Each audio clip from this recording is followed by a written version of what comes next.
morning, everyone. Welcome to the Town of Fairhaven, to Fort Phoenix. On behalf of the Fairhaven Board of Selectmen, the Fairhaven Office of Tourism, the Fairhaven Village Militia, we welcome you to this morning's Independence Day ceremony here at Fort Phoenix. This is the 22nd time we've done this. The first one was started in 1997, and we've done it every year since then, so welcome. My name is Chris Richard. I'm with the Tourism Office, and I'm going to start by just talking a little bit about why we are here.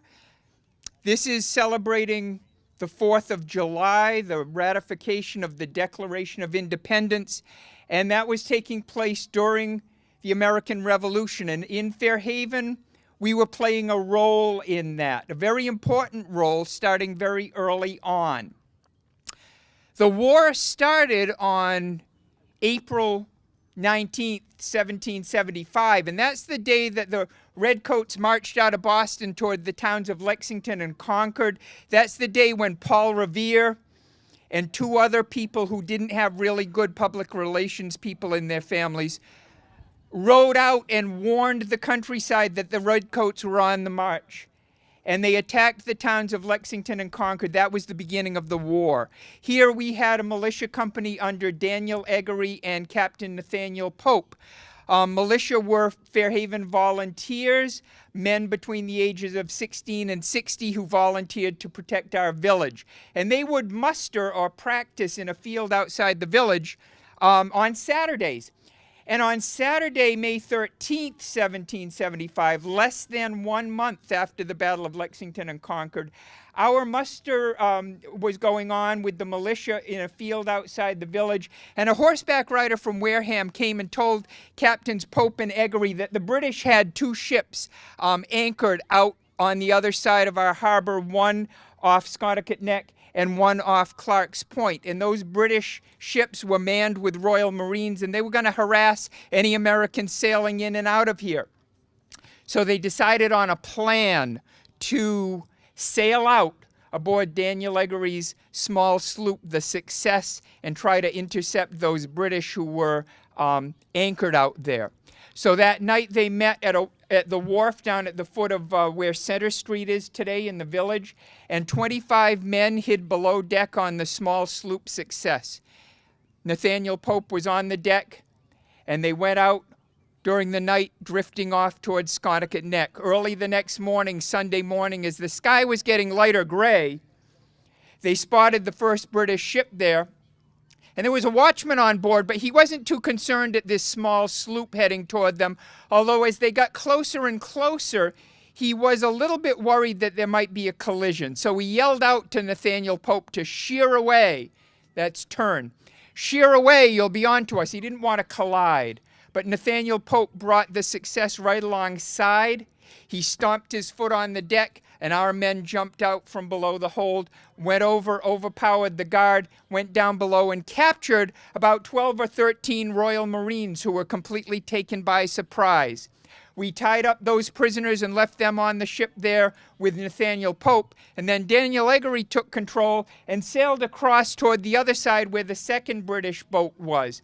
Well, they saw us coming, and there was an exchange of shots fired, but we noticed that the commander of the British ship, he was all dressed up in his fancy uniform, had a big fancy hat, big white feather, but he was a rather cowardly man, and he was hiding in the hatchway, and he kept popping his head up to give commands and look around.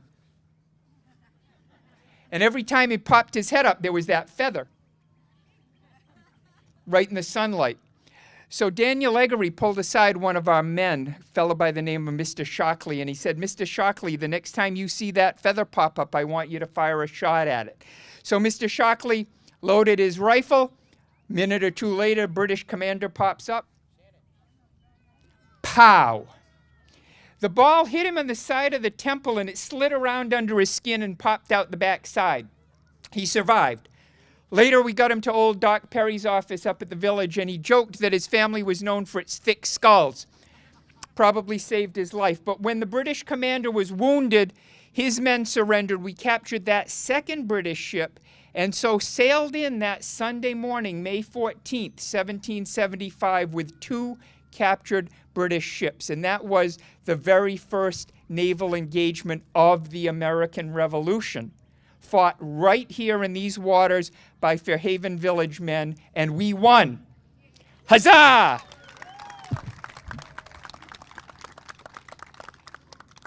That summer they started building a fort here. This was called Nolscott Point. The fort didn't have a name at first. It was named the fort at Nolscott Point. Nolscott's an old Indian word that means Nolscott. And so we had a fort here July 2nd, 1776 in Philadelphia.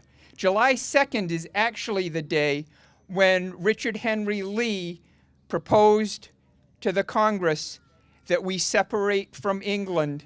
And so we declared our independence with a vote on July 2nd, 1776 in Philadelphia. And 2 days later, Thomas Jefferson's Declaration of Independence was unanimously ratified by the Congress, and we were officially stating that we had broken away from King George and we were free and independent united colonies. And this morning we have with us Chairman of the Board of Selectmen, Dan Freitas, and he is going to read from that document the Declaration of Independence. Mr. Freitas. Morning. Thank you all for coming out. The unanimous declaration of the 13th United States of America. When in the course of human events it becomes necessary for one people to dissolve the political bands which have connected them with another, and to assume among the powers of the earth the separate and equal station to which the laws of nature and nature's God entitle them, a decent respect to the opinions of mankind requires that they should declare the causes which impel them to separation.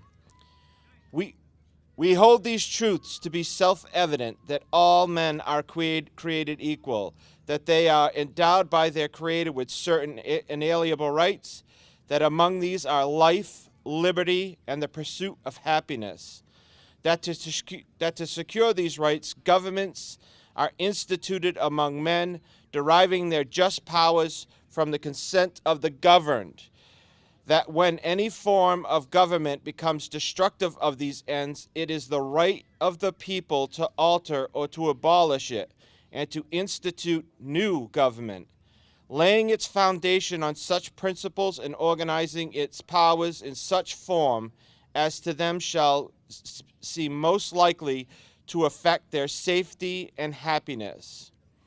Prudence indeed will dictate the governments long established should not be changed for light and transient causes, and accordingly all experience hath shown that mankind are more disposed to suffer while evils are insufferable than to right themselves by abolishing the forms to which they are accustomed. But when a long train of abuses and usurpations, pursuing invariable by the same object, evinces a design to introduce them under absolute despotism, it is their right, it is their duty to throw off such government, and to provide new gods for their future security. Such has been the patient sufferance of these colonies, and such is now the necessity which constrains them to alter their former system of government. The history of the present king of the Great Britain is a history of repeated injuries and usurpations, all having in direct object the establishment of an absolute tyranny over these states. In every stage of these oppressions, we have petitioned for redress in the most humble terms. Our repeated petitions have been answered only by repeated inquiry. A prince whose character is thus marked by every act which may define a tyrant is unfit to be ruler of a free people. We, therefore, the representatives of the United States of America in General Congress assembled, appealing to the Supreme Judge of the world for the rectitude of our intentions, do in the name and by authority of the good people of these columns, solemnly publish and declare that these united colonies are, and of right ought to be free and independent states, that they are absolved from all allegiance to the British Crown, and that all political connection between them and the state of Great Britain is ought to be totally dissolved, and that as a free and independent states they have a full power to levy war, conclude peace, contract alliances, establish commerce, and do all other acts and things which independent states may of right do, and for the support of the Declaration, with a firm reliance on the protection of the divine providence, we mutually pledge to each other our lives, our fortunes, and our sacred honor.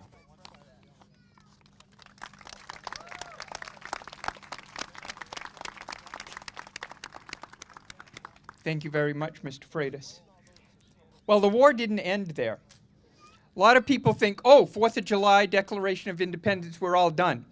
The revolution actually went on through 76, 77, 78, all the way to 1783. And during a lot of that time, privateers had been sailing out of here and capturing British ships and bringing them back in. Privateers were private boat owners who were given permission to attack the enemy, and they could auction off the captured ships and profit from that. And they helped out our early Navy by capturing many British ships during the Revolution. Well, in 1778, the British got tired of this hornet's nest at this harbor, and so they landed with 36 transport ships, about 4,000 troops in September of 1778 on the New Bedford side of the harbor. And those troops marched up one side of the river and down through the other side of the river, leaving a trail of destruction on both sides. They killed several Americans, they set houses on fire, and finally they gathered on Sconticut Neck after 2.5 days of being here, and they sailed out toward Martha's Vineyard in Nantucket. Our fort here was destroyed when British troops ran out 34 militiamen who were stationed here under Timothy Ingraham. And they destroyed everything that was here except for one small cannon. There's one little cannon right behind this rock on a reddish-colored carriage, and that has been here in Fairhaven ever since the American Revolution. And that is our symbol of fighting for freedom. So the war ended in 1783. And we became a free and independent United States. And that's what we celebrate today. And through the years, many have come to our shores to join our country. Everybody here has their roots elsewhere, and we gathered to build this great nation. In honor of that, I'm going to have Jordan Richard do a reading next. Now, Jordan is my kid. And I've got permission to tell you that the first time Jordan was here for a 4th of July was in the year 2000. It was 11 days before she was actually born.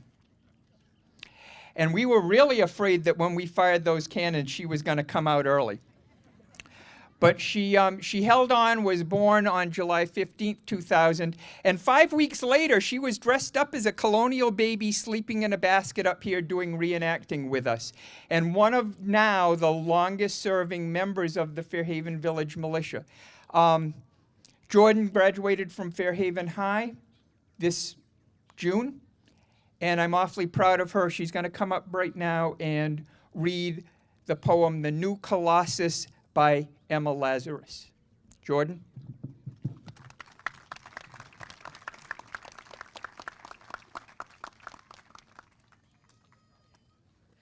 Before the poem, just a brief history of the Statue of Liberty.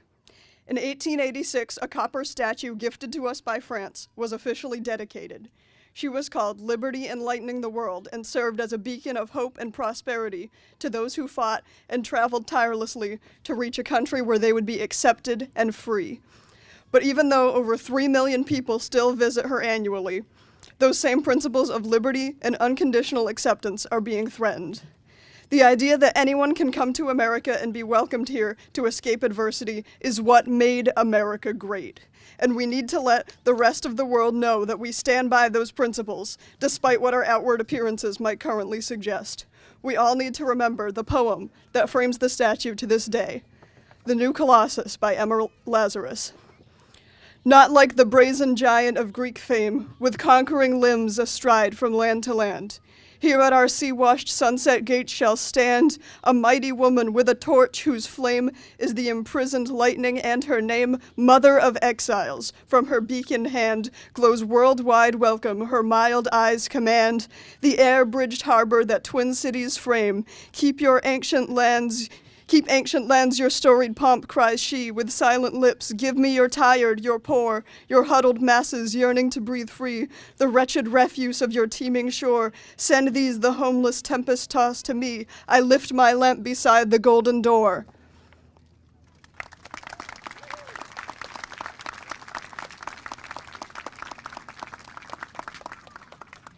Thank you very much, Jordan. The Statue of Liberty was here since the 1800s. Actually, the next piece of music was originally written, the words were written during the War of 1812, the Star-Spangled Banner. But this wasn't actually officially recognized as our national anthem until the 1900s. It's a relatively recent thing, 1930s, that the Star-Spangled Banner is the official national anthem of the United States. Every year that we've done this, we have had someone singing or performing the national anthem here. And today, as we raise the flag, we're going to have Julie Dextre sing the national anthem. I've got to talk both about the flag raising and about Julie. First about Julie, our singer. Julie just graduated also from Fairhaven High in the class of 2018. Julie was the president of the concert choir, the president of the drama club. She was a member of treble choir, jazz band, honor society, art honor society. There's a big long list, and we all are out in the heat here, so I'm just trimming this down. But Julie is a very talented young woman, and she's going to University of New Haven, is that correct? In the fall, University of New Haven for something really sciencey, biology kind of stuff, correct? Yeah, sciencey stuff. So that's really great. So Julie is going to be singing the national anthem, and while she does that, Alex Silveria is going to be raising the flag. Now, like Jordan, Alex Silveria, whose dad, Ellie, is now the commander of the Fairhaven Village Militia, Alex has been reenacting with us since about the age of 2. And so he has been going on all through the years, taking part in our ceremonies here, being part of our encampments here. And he is in the class of 2019.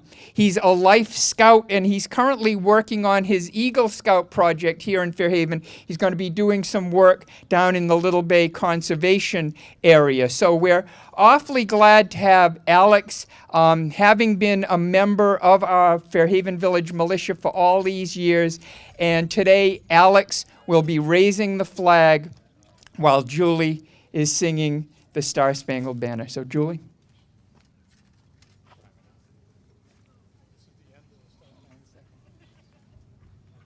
I'll wait till you get it hooked up and then she'll start. Okay, you can start.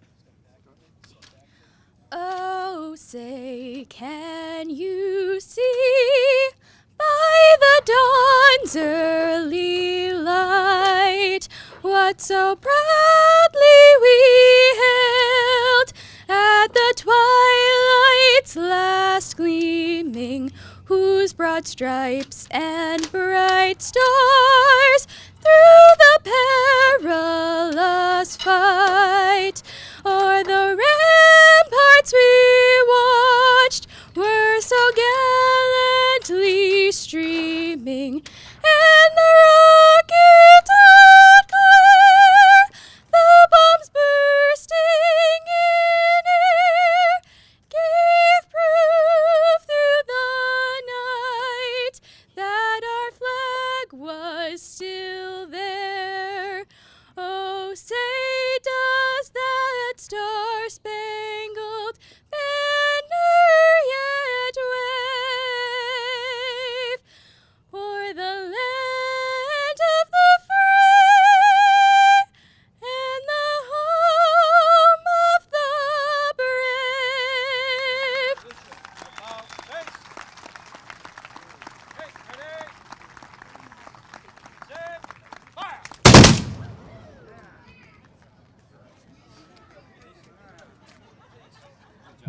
I forgot to mention the Fairhaven Village Militia is going to be firing their muskets. Thank you so much, Julie. Julie is an awesome soprano. You know, when she started that, I was thinking, ooh, she started kind of high. She's never going to hit those top notes. And you were awesome. Thank you so much. Julie Dextrace. Alex Silveria raising the flag. Fairhaven Village Militia with the muskets. Now, everybody over here on the lawn, you've got to get behind the flags. The militia is going to be getting ready to fire the 5 cannon here.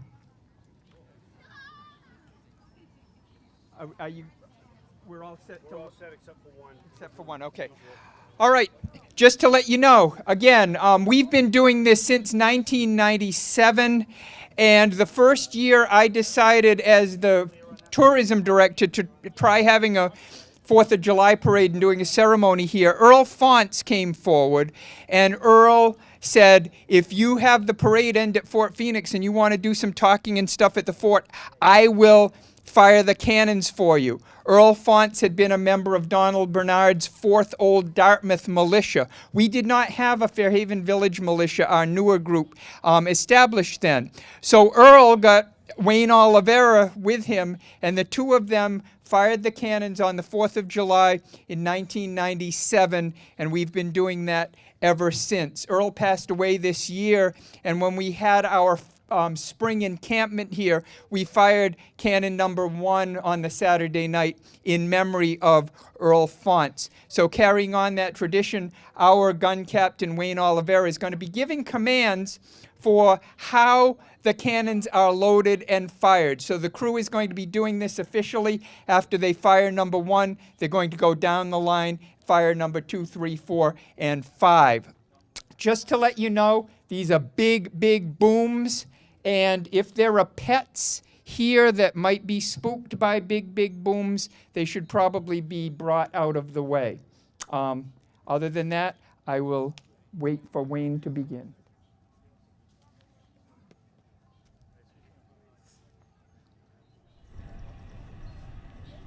Militia, take your positions. The militia is taking their positions at the gun.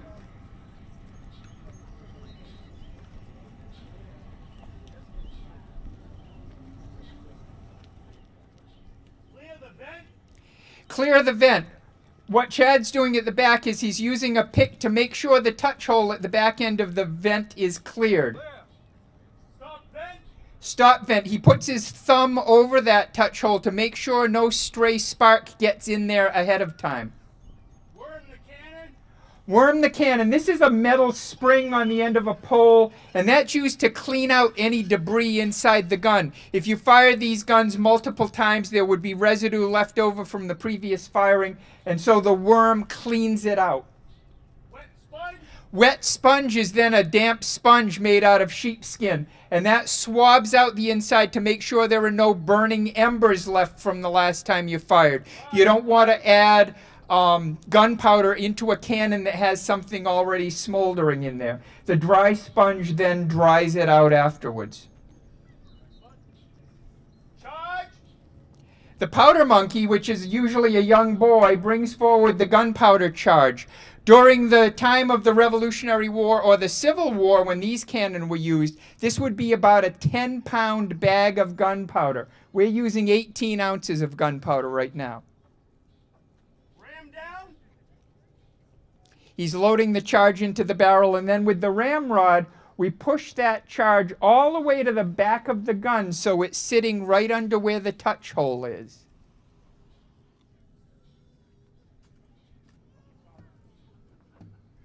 All right. Pick the charge. Pick the charge. Chad is going to push that brass pick down there and punch open the charge. What we did not do here is load the cannonball. You notice that part? We leave that out now. Prime. Prime. He's going to take a quill. Quill used to be a hollow bird's feather full of gunpowder, and you'd put that down there as an instant fuse. Today we make up our quills using a plastic drinking straw and some tape and some gunpowder, and it works the same way. When you touch that off, it's going to send flame down into the gunpowder, and boom, that fires the gun. make ready. Frank Foston, who's retiring this year as the custodian of the town hall, is going to fire gun number 1. No, he isn't. It isn't Frank. It's going to be Dan Freitas. Dan Freitas, chairman of the Board of Selectmen, is firing gun number 1. And fire!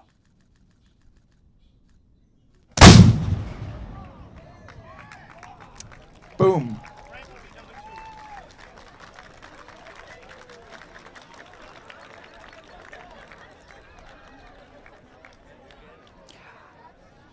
I think I heard you applauding. Okay, now firing gun number 2 is Frank Foston, who's still retiring from the town hall at the end of the summer. So Frank, go ahead with number 2. And fire number 2, fire!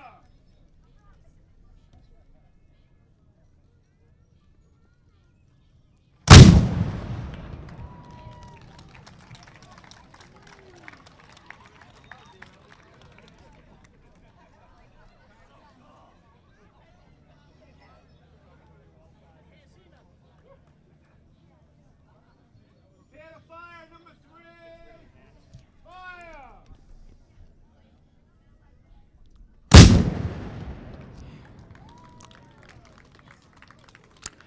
Alrighty, now what I like most about the next 2 cannon firings is that the 2 facing New Bedford, what happens is the sound heads across the river, it bounces off the mill buildings on the other side, and it echoes back again. So on gun number 4 and number 5, you'll hear kind of that double effect with boom and then the echo coming back.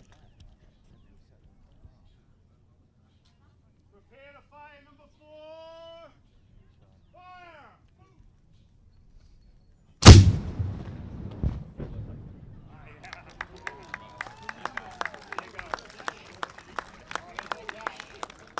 It's like bowling. Now he's going to pick up the spare.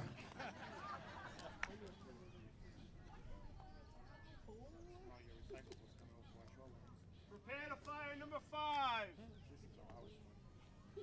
fire!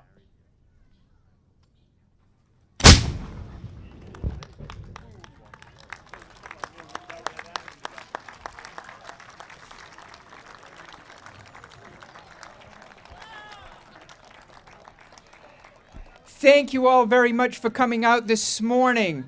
Thank you to the Board of Selectmen, the Fairhaven Village Militia, Julie Dextrays, Jordan Richard, Alex Silveria, the whole gang.